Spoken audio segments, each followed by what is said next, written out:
जिल्हा हा परभणी, अखंड वाढो प्रभा आमचा जिल्हा हा परभणी। या मातीचे वैभव राखू प्राणपणा लावूनी, प्राणपणा लावूनी।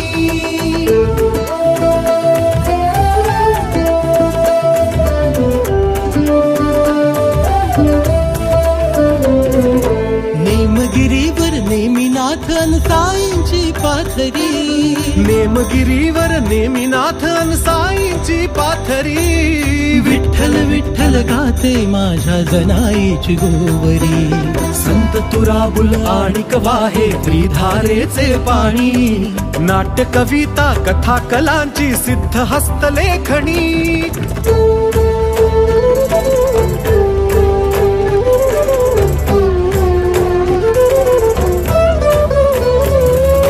पाण्यामधुनी वीज जन्मते माती मधुनी मोती, पाण्यामधुनी वीज जन्मते माती मधुनी मोती।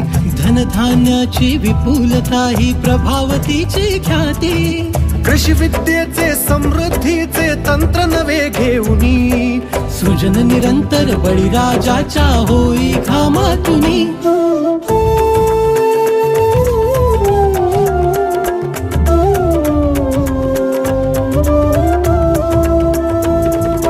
दक्षिण गंगा पूर्णा दुधना खळखळ रानातुनी, दक्षिण गंगा पूर्णा दुधना खळखळ रानातुनी। लोककलांची लोकांमध्ये इथे जुनी नांदणी, जांभूळ बेटी मोर नाचतो थुई थुई पाण्यातुनी। रम्य किती बारवा शिवालय गावा गावातुनी।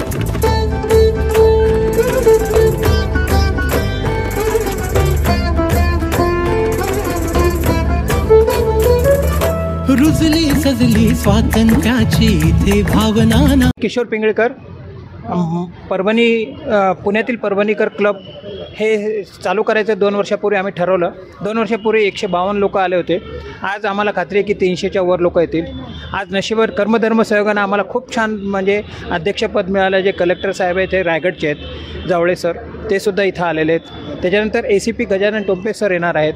आम्हाला उद्योग क्षेत्रामध्ये तर नेहमी पुण्यामधले सगळ्यांचं सातत्यानं सपोर्ट करत असतात। त्यामध्ये आम्हाला सर्वाय सोल्युशनचे सरदेश पांडे सर आमच्याबरोबर असतात। राजेश मंडलिक सर असतात, जे आमच्याबरोबर कायम नेहमी आम्हाला सल्लागार म्हणून कायम सपोर्ट देतात। आमच्या बरोबरीनं जे नेहमी काम करणारे लोक आहेत त्यांचं आम्हाला खूप स्फूर्ती मिळते। आणि वर्गात जसं म्हणतात ना, पहिला नंबर असला की दुसऱ्या नंबरला कुठेतरी मनात वाटतं, ईर्ष्या वाटते, काहीतरी चांगलं करावं। त्या उद्देशानं आम्ही पुरस्कार द्यायचं ठरवलं। ह्या वर्षी पहिलं वर्ष आहे, त्यामुळे पुरस्कार दिल्यानंतर आम्हाला खात्री आहे की नवीन पिढीलासुद्धा चालना मिळेल आणि सगळ्या लोकांनी चांगल्या पद्धतीनं पुढे जावं। कारण वर्ल्ड में परभणी इंडिया में, वर्ल्ड में जर्मनी तो इंडिया में परभणी ही फ्रेज आहे। त्या फ्रेजचं आम्हाला खात्री आहे की जर्मनीमध्ये सुद्धा चांगल्या लोकांनी बिझनेस करावे। आज पुण्यातील सुद्धा आमच्या मित्र कंपनीमध्ये भार्गव म्हणून आहेत, ज्यांचे अमेरिकेत फक्त एक्सपोर्ट युनिट आहेत। तर असे परभणीतले लोक सगळे उच्च जे आहेत, शिकलेले, ज्यांनी देशासाठी चांगलं काम करतात, त्यांचा आमचा सन्मान करणं आणि त्यांना डेफिनेटली सपोर्ट करणं आणि पुढच्या लोकांना पिढीला मोटिवेशनल बनून कार्य करणं आमचं काम आहे, म्हणून आम्ही करत आहोत। धन्यवाद। मी किशोर पिंगळकर, पुण्यातील परभणीकर क्लबचा अध्यक्ष। खरं म्हणजे कसं आहे ना, माणूस कुठंही गेला तरी आपल्या मूळ गावाची जी नाळ आपल्या हृदयाशी जोडलेली असते ती त्याच्याबरोबर कायमच जाते। आणि आपल्या मूळ गावाचं जर कोणी कुठं भेटलं तर तो इतका म्हणजे नातलं खूप जवळचा भेटल्याचा आनंद आपल्याला होतो। हाच एक विचारांचा समान धागा घेऊन पुण्यामध्ये राहणारे जे परभणीचे लोक आहेत त्यांना सगळ्यांना एकत्रित एकाच ठिकाणी बोलवावं आणि विचारांची देवाणघेवाण व्हावी। त्यानिमित्ताने आपल्या काय समस्या आहेत एकमेकांच्या अडचणीच्या वेळेला मदत करायला संधी मिळावी, हा विचार मनात घेऊन गेल्या 3-4 वर्षापासून आम्ही दरवर्षी आम्ही पुण्यातील परभणीकरांचा स्नेहमेळावा घेत असतो। आणि वर्षातून एकदा का होईना सगळ्यांना एकमेकींच्या भेटीचा योग आम्ही आणून देत असतो। त्याच्यामध्ये आम्ही आता यंदा पुरस्कार पण ठेवलेले आहेत। The oil stains on the clothes cannot be washed off. It is a pity to throw them away, but it is पुरस्कार पण ठेवलेले आहेत। म्हणजे आपल्या गावातलं कोण चांगलं काम करणारं आहे, सामाजिक क्षेत्र, आर्थिक, कला, साहित्य, सगळ्या विविध क्षेत्रामध्ये काम करणारे खूप लोक चांगले असतात, पण त्यांच्या आपल्याला भेटी होत नाही। कुठंतरी त्यांच्याबद्दल आपण TV वर बघतो तेव्हा आपल्याला कळतं की अरे हा तर आपल्या गावचा आहे। मग हा विचार मनामध्ये घेऊन त्यांचाही आपण काहीतरी आपलं एक ऋण हे करण्यासाठी सत्कार ठेवावा, हा या हेतूने यावर्षीपासून आम्ही पुण्यातील परभणी भूषण पुरस्कारांचं आम्ही यावेळेला वितरण केलेलं आहे. तर परभणीतल्या 8-10 जणांना हा पुरस्कार आम्ही द्यायचं योजले आहे, जे की वेगवेगळ्या क्षेत्रात कार्यरत आहेत. त्याचप्रमाणे परभणीतलेच पण काही पुण्यामध्ये असणारे पण चांगल्या क्षेत्रात काम करणारे लोक आहेत, त्यांना पण आम्ही निवडलेलं आहे. अशा प्रकारे परभणी भूषण हा पुरस्कार आम्ही वितरित करत आहोत. साधारण किती नागरिक हजर राहतात या कार्यक्रमाला? दरवर्षी 400 ते 450 नागरिक हजर राहतात. आणि तसं पाहिलं तर खूप मोठं म्हणजे उद्योग क्षेत्रात पण भरपूर परभणीचे लोक आहेत. आणि तर बरेच अजूनही आहेत, जवळजवळ कितीतरी हजार लोक, 80,000 लोक परभणीचे पुण्यामध्ये वस्तीला आहेत. म्हणजे वेगवेगळ्या कारणांनी, कोणी नोकरीच्या निमित्ताने, कोणी शिक्षणाच्या निमित्ताने, तर असे आलेले आहेत. तर अशा सगळ्यांना आपण एकत्र करून एक व्यासपीठ तयार करून द्यावं आणि एकमेकांचा जे नातं परभणीमध्ये एकमेकांशी होतं तसंच पुढे राहून मानवी संबंधांचं चांगलं एक हे निर्माण व्हावं. ताई, तुम्ही काय सांगाल? हा कार्यक्रम म्हणजे सर्वजण तुमच्या एका गावातले सर्वजण एकत्र येत असतात, काय भावना असतात? एवढ्या दिवसातून भेटत असतात. भावनाचंच म्हटली तर फार छान भावना आहेत. कारण आत्ता अनुराधाताईंनी जसं सांगितलं तसं की आपली एक नाळ जुळलेली असते. आपल्या कामासाठी म्हणा, शिक्षणासाठी म्हणा, आपण शहराकडे धाव घेत असतो. असंच पुण्यामध्ये सरासरी 2 वर्षापूर्वी जेव्हा एक अंदाज काढला गेला तर लाखाच्या वरती लोक परभणीची पुण्यामध्ये स्थायिक आहेत. आणि आज मी स्वतःच गेली 22-23 वर्ष पुण्यामध्ये स्थायिक आहे.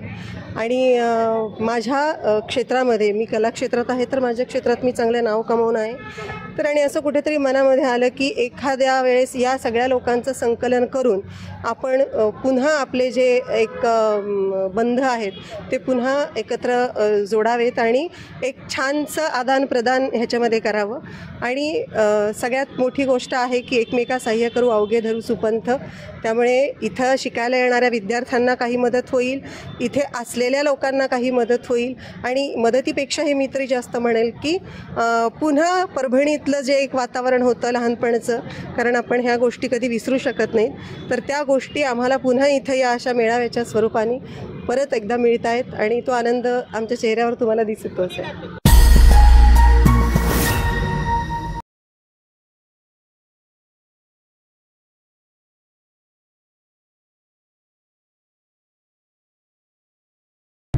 नमस्कार, राम राम. माझं नाव संकर्षण कराडे, मी परभणीचा आहे. जगात जर्मनी, भारतात परभणी असं आपण अभिमानाने म्हणतो. आणि अशीच अभिमानाची गोष्ट 4 जानेवारीला पुण्यामध्ये नळ स्टॉप जवळ सगळ्या परभणीकरांचा स्नेह मेळावा होणार आहे. आणि महत्वाचं म्हणजे काही कलाकारांना किंवा वेगवेगळ्या क्षेत्रात काम करणाऱ्या लोकांना परभणी भूषण पुरस्कार देण्यात येणार आहे. तर या सगळ्या सोहळ्याला, या स्नेह मेळाव्याला माझ्या मनापासून शुभेच्छा. खरं तर मला यायचं होतं, माझ्या धावपुळीमुळे मला ते जमत नाहीये, त्याबद्दल क्षमा असावी. काही संपर्क करण्यात कमी जास्त झाला असेल तरी क्षमा असावी. पण या परभणी भूषण पुरस्काराचे मानकरी आहेत आमचे गायक राजू काजे, ज्यांच्याकडे बघून मला गाणं गावंसं वाटलं, गाणं म्हणावंसं वाटलं. फार आवडतो मला हा कलाकार. दुसरे आमचे मानकरी आहेत कला क्षेत्रातले आपले रोहित नागभिडे, उत्तम संगीतकार आणि आपल्या परभणीचा माणूस. शिवाय याच्यामध्ये विशेष सन्मान ज्यांचा होतोय, शामली असणारे, त्या डॅलसमध्ये असतात अमेरिकेला. तर त्यांचा पाहुणचार मी तिथे जाऊन घेतलाय. विचार करा, सातासमुद्रापार जेव्हा 2 परभणीकर भेटले असतील तेव्हा काय मजा आली असेल. तर अशा या सगळ्या परभणीकरांनी हा मेळावा खूप आनंदी होऊ द्या, सुखवस्तू होऊ द्या. आणि तुम्हाला खूप शुभेच्छा. खरं तर आलो असतो पण जरा धावपळीमुळे जमलं नाही, आय एम सो सॉरी. पण पुन्हा भेटूया. जय परभणी, जगात जर्मनी, भारतात परभणी. खूप शुभेच्छा. Thank you so much.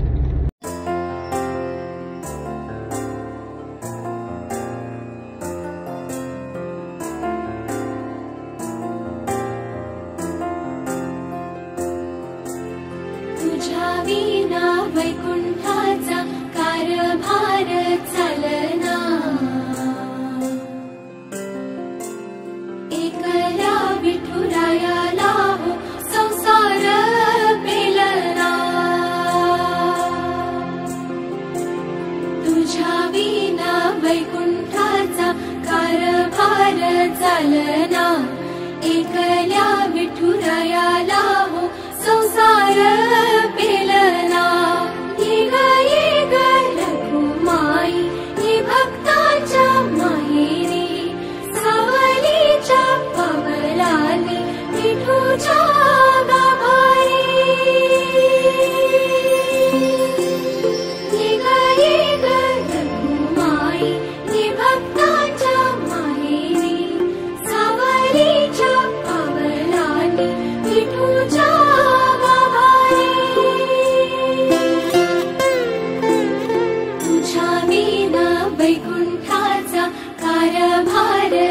चालना एकल्या विठुरायाला हो संसार